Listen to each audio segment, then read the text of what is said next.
question about themes for now. So both of you actually tend to touch on the conflicts between traditional and modern attitudes in Singapore, especially in regard to the place of women in society. And I mean, for David's second collection obviously has a very strong theme with regard to, I mean, there are many women's stories in this book. Yes. You know, from the perspective of wives, from the perspective of other women, and all that. And as for Mei Ching's novel, as she was mentioning, it is a story about a young girl who was abandoned, and also involves another societal outcast who has a child out of wedlock. So, I mean, do you guys consider yourselves feminist writers because you touch on these themes, or I mean, how would you comment on that? No, just Okay. no, because I think feminism takes on a very political slant.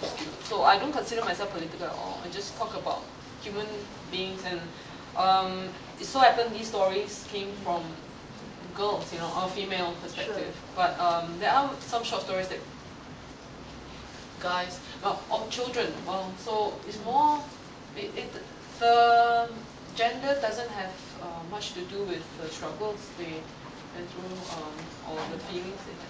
So I don't consider myself that, or Okay. very surprised. All right, that's fine. Yeah. How about yourself? Feminist writer? Definitely not. Why so? I don't know. Yeah, but what do you mean feminist writer? Okay, so when we talk about feminism, is sort of is this idea that, you know, men and women are equal, right? And that this may or may not play out in terms of you know, you should have the same roles, or in you know, I mean, or you might question what is the traditional role of women in society. And I'm not saying that like any of your writing is particularly polemical, but that, you know, I mean, you do comment on this issue. Yes. So I mean, like, and also if you're particularly talking about, like, say, the struggles of a person that has this kind of societal frame, like, which they are supposed to conform to, there might be an implied critique of that system. Like, I mean, if it's a very misogynistic society or not. So that's why I posed that question. Yeah. Yeah. Yeah. I don't know, but I probably think that, you know, I mean, women are interesting to write about, right? And I mean, actually, I'm curious about your collection. Do you set out to write a collection about women, or did you just happen to have many stories that were about women, and then, you know, realize that there was a common theme? yeah, I mean, for this collection, I mean, I have several stories, and I thought that you know, it's quite neat to tie them together, you know, because they're really about women, about, I mean, the role of women in society, you know, and like, you know, the honorable wife is really talking about men rules and women serves, you know, right? What happens when a man decides that, you know, he should be the one bring coffee to the woman, you know, right? Why shouldn't it be? Is there accepted normal behavior? You know what I mean? So, you know, really, as I go along, and I do find that I have lots of stories about women. That's why I put them together. I don't know, right? Probably the others. Do I have lots of women in the other collections? I'm not so sure. There's always something about women. Let's face it. Let's face it. You can't live without women. That's right. I mean, guys, right? So, but I do believe that you know, there are issues to address. Like you mentioned equality. You know, it is true, right? You know, women have been suffering long enough, maybe, right? I try to stand up like a, you know, fighter for. But I'm really, I think my stories are really about the realism of it. You know, the reality. You know, this is what it is. You know. All right. I mean, I was hesitant to read about China Bride because in case I'm accused that, you know, of this anti-foreigner feeling about this woman, you know, who only comes to Singapore expecting a life of luxury, you know, things like that. But this is the reality of life, you know. So it so happened that they're all about women, you know. All right. Interesting.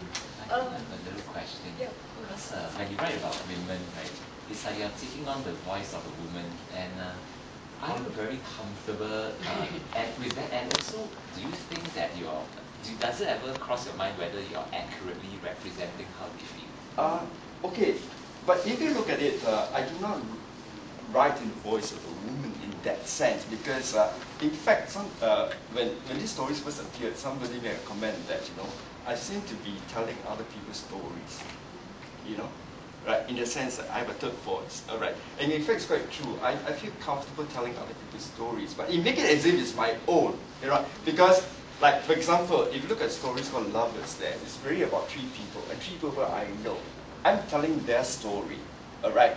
And it is from what they say, from what I observe, and things like that. So really it is that.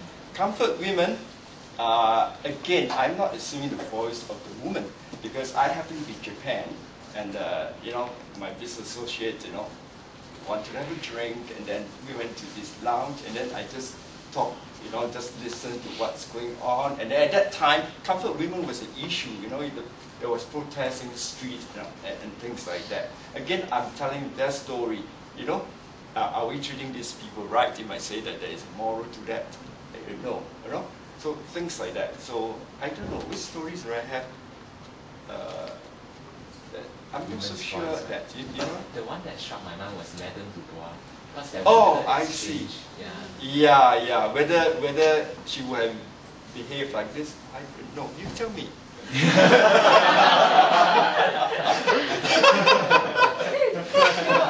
think you have inhabited quite a few different voices of women. It's quite an interesting range, like that you demonstrate. Everybody can buy the book and figure out whether they think it's convincing. So anyway, I have another theme which I would like to talk about, which since you touched on it in your readings.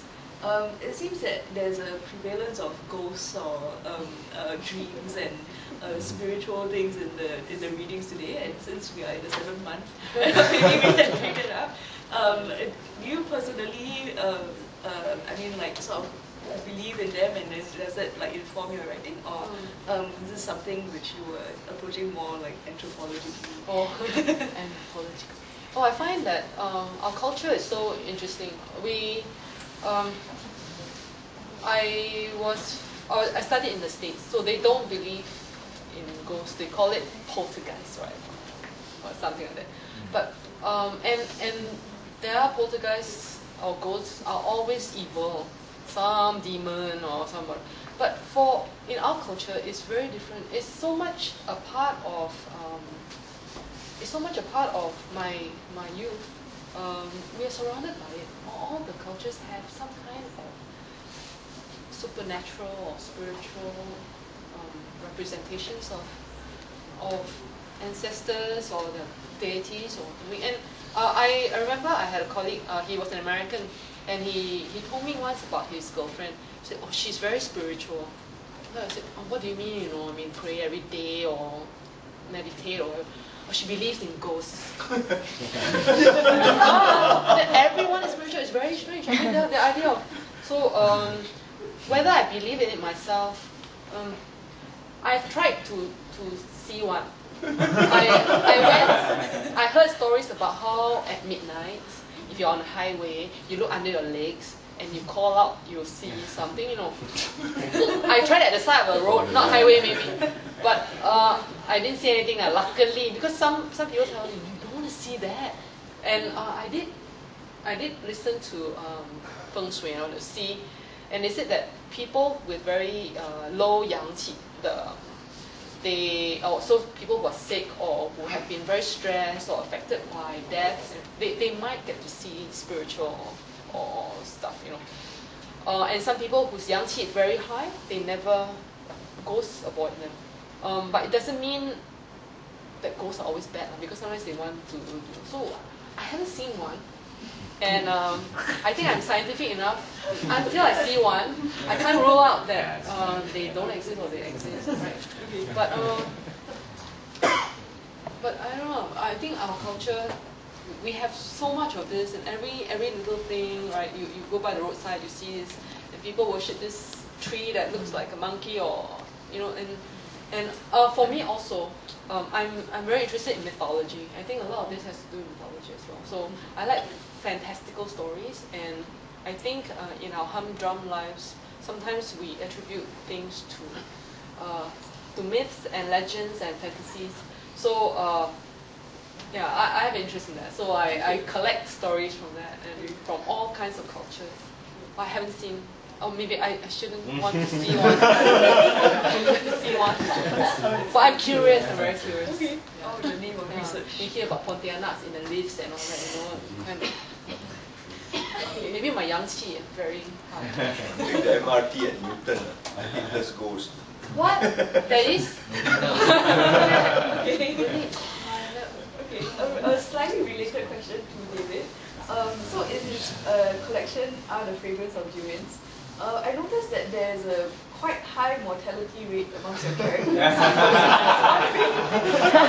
What is it about maybe the short story that he tends to meditate upon death, or like what was going through your head when you were He's venting. sending your characters to their deaths?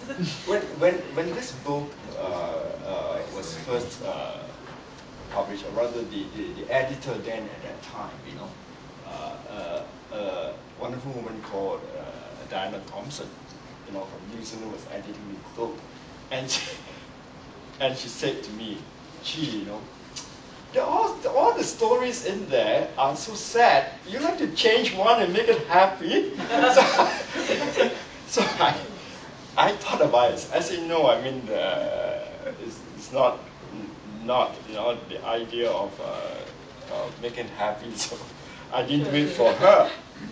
Yeah, but I think I don't know. Is there an obsession with death? That sounds frightening. But I really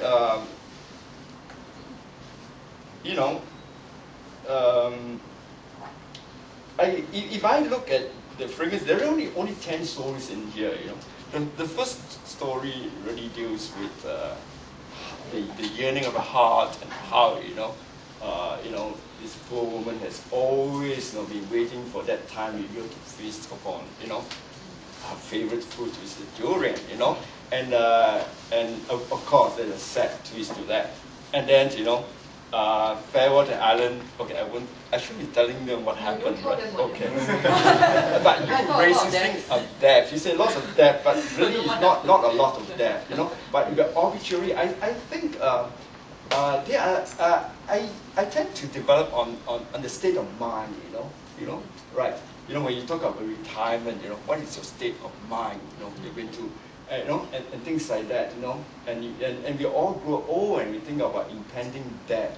How are we going to meet that, final moment? And right, and death, of course, has always been the sad answer to a person's trapped, in such situations where you don't know what else to do, like the poor karaoke girls who didn't know what to do if her Japanese lover has to be posted back to Japan. To him, he just wanted the girls that he happened to know here, So, and things like that. Okay, I won't go into that, Sure. but it just happened to be part of the story, shall I just say? Okay. All right. All right. I think we'll wrap up the discussion.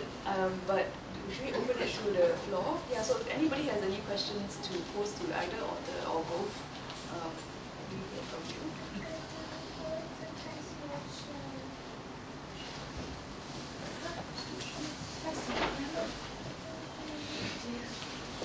Yeah, I have a question. Sure. Which is that since David, you cover quite a few nationalities in your stories, and you also live overseas, and then Mei Ching, you wrote a story about China. Was there a sort of national character about the Singaporean characters in the stories that you consciously applied to them, or that you noticed upon reading the story after it's completed? Was there something distinctive about the Singaporean characters compared to the other nationalities? You have to think about that. Singaporean character. I think for me, because my book, the character is Chinese, right? Or maybe in your short story collection. My short story collection more is possible. So it's more like the voice rather. I think that's distinct. You heard some. So the way we speak, this Singlish thing, I've always thought that Singlish and broken English, two different things. People always think they are the same, they're not. So we can speak in correct English, but in our own rhythm. That is Singlish. So I think that is the most. I do see that in my stories, but I don't purposely, because the stories, they tell themselves that way. So in my novel, she doesn't speak that way now, because that one I had a special challenge because she existed in a world that is not English, right? But I'm using English to write it. So I have to write it in a way where hopefully you won't notice the language, you notice the thoughts. Yeah, so that's different. So I don't think that's Singaporean. I don't know what that is fantasy language maybe. But yeah, but otherwise my short stories, the perspective not so much, but the voice. Singaporean character, I think that's asking what's a Singaporean like, right? And we all talk about the practical Singaporean, who is very much introverted and a little timid in grappling with your inner fears, and in fact I talk about what is it like not to be Singaporean, like in the story about the artist painting Madame Dubois, or about even your friend who yeah, went swimming with the the Gaga. boat, I mean, he lived in England for a while, and in fact he sailed the high seas, he's so uninhibited, and he finds a certain connection with nature that we don't find here. We are very much inhibited in many ways, right? And you're talking about society that, I think we are very, very structured and very strata conscious, like, here is a manager, it won't do to be, in the same boat, with a watchman, right? We call it a jaga, things like that. So, in front of yeah. You see, this interesting thing that he was naked. He wasn't conscious he was naked. He just that he wanted to be with nature. He just wanted all right. But that's not the kind of behavior his boss would tell him. You don't do things like that. So how do we define what is a normal behavior? So. I don't know, but that's just how it is. I always talk about characters as they are. One of the stories I wrote here is not as you might say not wives, lovers, and other women. It's really about grandma, which is a very normal story about a Singaporean woman who has moved from a kampong to a housing board flat. And in fact, I was very pleased when an Egyptian, somebody from Egypt, a professor from Egypt, who read the story, and that's all he remembered of the book, and said that because it reminded him so much of his mother. And there you talk about, how such, representation can be universal in that sense. So, I don't think I can say any more of a single character in case I offend, wittingly. Okay, alright, thank you. I think we need some time so that we can get some book signed or to chat perhaps informally with any of the writers. But thank you everyone very much for your time. And